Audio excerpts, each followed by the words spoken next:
Ancora buongiorno da Telefriuli, bentrovati a questa edizione del nostro telegiornale. Continua ad ardere l'incendio che divampato ieri sul Carso. È incessante il lavoro dei vigili del fuoco per cercare di contenere le fiamme e mettere la situazione sotto controllo. Fumo avvertito in diverse parti della nostra regione. I livelli di inquinamento nella notte si sono molto alzati, dunque è allarme ambientale. Questa mattina un nuovo vertice in prefettura a Gorizia con regione, azienda sanitaria ci aggiorna in diretta Daniele Paroni.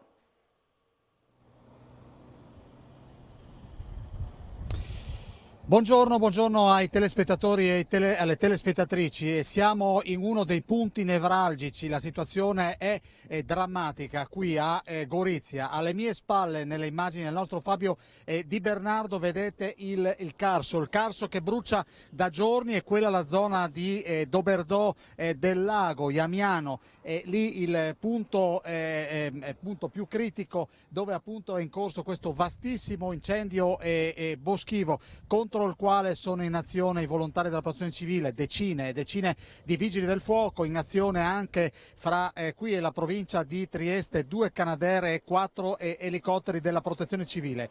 Pochi minuti fa è terminato un vertice alla prefettura di Gorizia dove c'erano ben 3 assessori regionali, Riccardi, Zanier e Scocimaro, e ovviamente il prefetto Ricciardi, dove si è fatto il punto della situazione. Una situazione che diciamo è particolarmente grave, e anche in questo momento la temperatura sfiora i 40 gradi e c'è anche una leggera brezza che di sicuro non aiuta le operazioni di spegnimento degli incendi, dei vari focolai. E alle nostre spalle, vedete, c'è la polizia locale di Gorizia che sta bloccando i mezzi pesanti ai quali, su disposizione della prefettura, è stato interdetto il transito ai mezzi pesanti che di fatto vengono fatti proseguire con direzione dell'autostrada o del centro di Gorizia. È ammesso il passaggio invece di altri veicoli, quindi il timore è che ci possano essere degli incolonnamenti proprio a ridosso della zona dove sono attivi gli incendi. Ma adesso da qui vi propongo l'intervista che abbiamo realizzato con l'assessore Scocimarro, che dà 2 notizie. Nella notte i valori delle polveri sottili sono state 30 volte tanto il consentito, e poi la notizia più recente e inquietante è che ci sono state delle esplosioni sul Carso perché il fuoco ha coinvolto anche dei residuati bellici. L'assessore Scocimarro.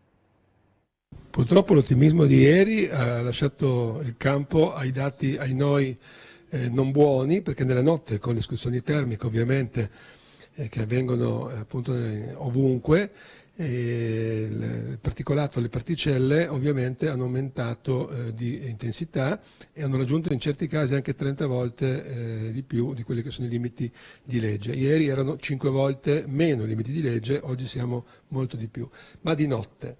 Quindi l'ARPA sta facendo i salti come le cavallette, nel vero senso della parola, andando da un comune all'altro a monitorare le situazioni. Diciamo che di giorno, con le termiche calde, si sa, sono i bambini, l'aria calda sale, di conseguenza tutto questo inquinante viene meno, quindi di giorno la situazione non è preoccupante, anche stiamo monitorando, i sindaci adesso avranno indicazione del prefetto di quali saranno le misure da prendere. Comunque è auspicabile e consigliato per tutti mettere le mascherine FP2, dopodiché tenere quanto più possibile le finestre chiuse, soprattutto di notte. Ancora collegati dalla strada, dall'imbocco del vallone, vedete la gigantesca colonna di fumo, siamo a ridosso del Carso, e ci sono altre 2 notizie che sono emerse dal vertice appena concluso. Doberdò, Monfalcone, Savogna, Sagrado, Ronchi, Staranzano avranno una ordinanza che di fatto dispone, dispone ai residenti di non uscire di casa se non necessario, e se proprio si deve uscire di casa bisogna indossare le mascherine FFP2. A Monfalcone di buon mattino il sindaco Cisinta aveva già emanato questa ordinanza con la quale disponeva la chiusura di mercati e comunque di tutte le attività all'aperto proprio per la forte presenza di fumo. Ma adesso vi salutiamo da qui, poi ci ricollegheremo durante a voi la linea Vi lancio l'intervista che abbiamo realizzato con il prefetto e con l'assessore Riccardi e appunto Zanier, che fanno il punto su questa drammatica situazione. Prefetto, il quadro della situazione a metà giornata. Il quadro della situazione che abbiamo condiviso con il vicepresidente Riccardi e con tutti gli altri presenti ed è una situazione che stiamo controllando con forte attenzione. L'incendio, sul fronte dell'incendio ci sono tantissime forze disponibili, ci sono 4 elicotteri, 2 Canadair e tutto il personale dei Vigili del Fuoco, c'è il grande supporto dei forestali regionali e ci sono squadre in arrivo presenti anche dalle province limitrofe di Udine e Pordenone. L'incendio ovviamente si muove a seconda e si evolve a seconda del vento e dell'evoluzione delle condizioni meteorologiche. I Vigili del Fuoco stanno lavorando ininterrottamente a pieno regime e con grande dispiego di forze e di energie.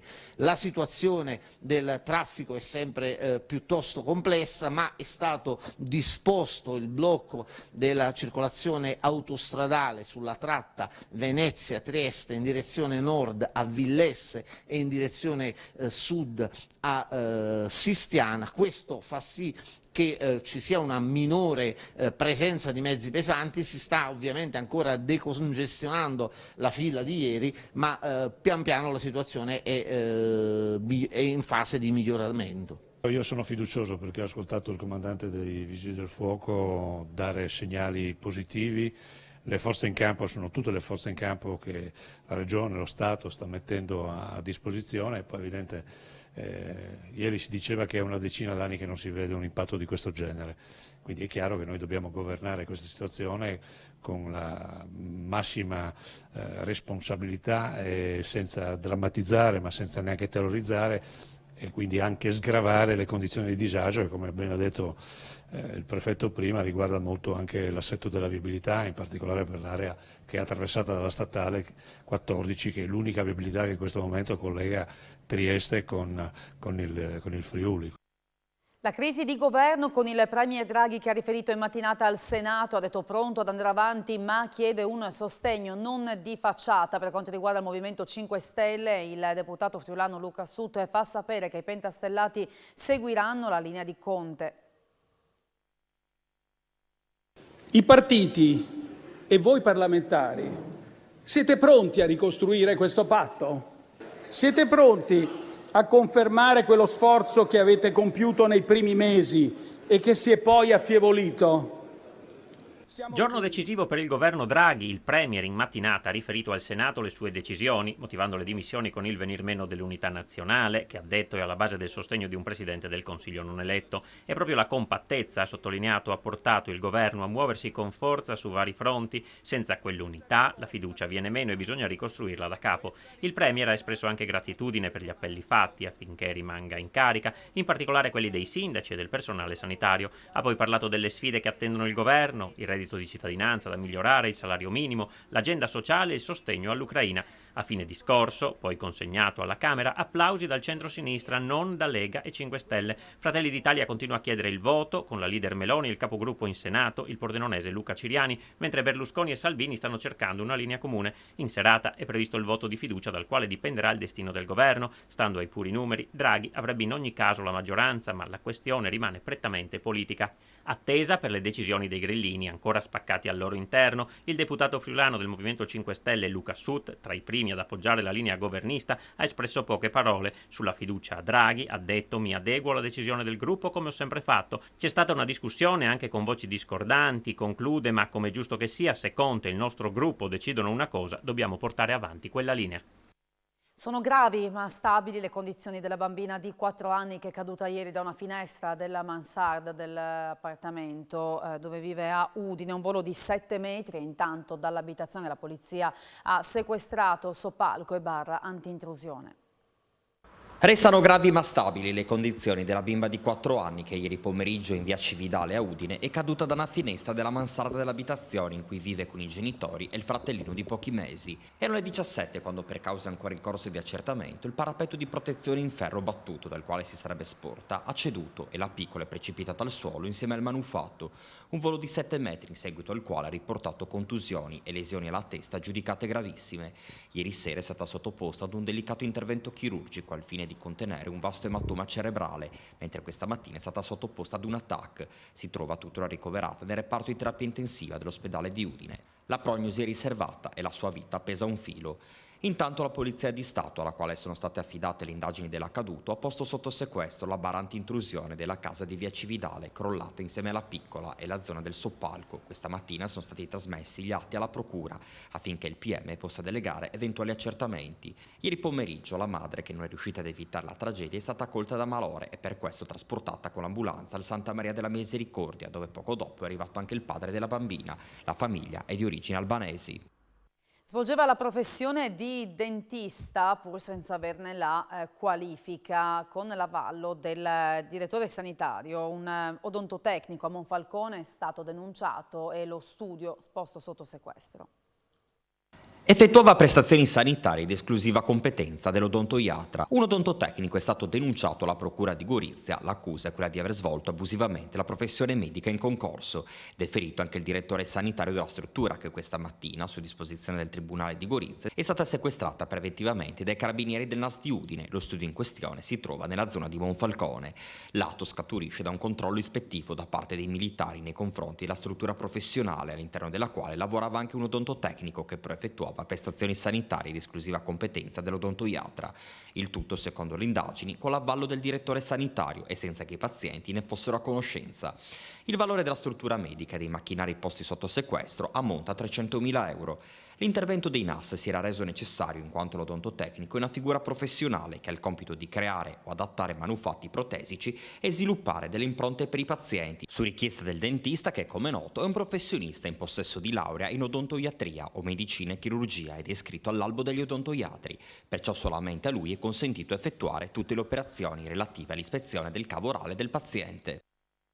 Lo sport ieri ha risuonato in Corea l'inno di Mameli. Ad ascoltarlo con la mano sul petto c'era anche un carnico, Eric Pettini, 24enne di Priola di Sutrio, che ha conquistato con i suoi 2 compagni di squadra nello skit la gara a squadre nella Coppa del Mondo che si sta svolgendo a Changwon. Assieme al cecchino carnico delle Fiamme Oro hanno gioito e festeggiato il titolo di tiro a volo Giancarlo Tazza di Caserta e Nicolò Sodi di Arezzo.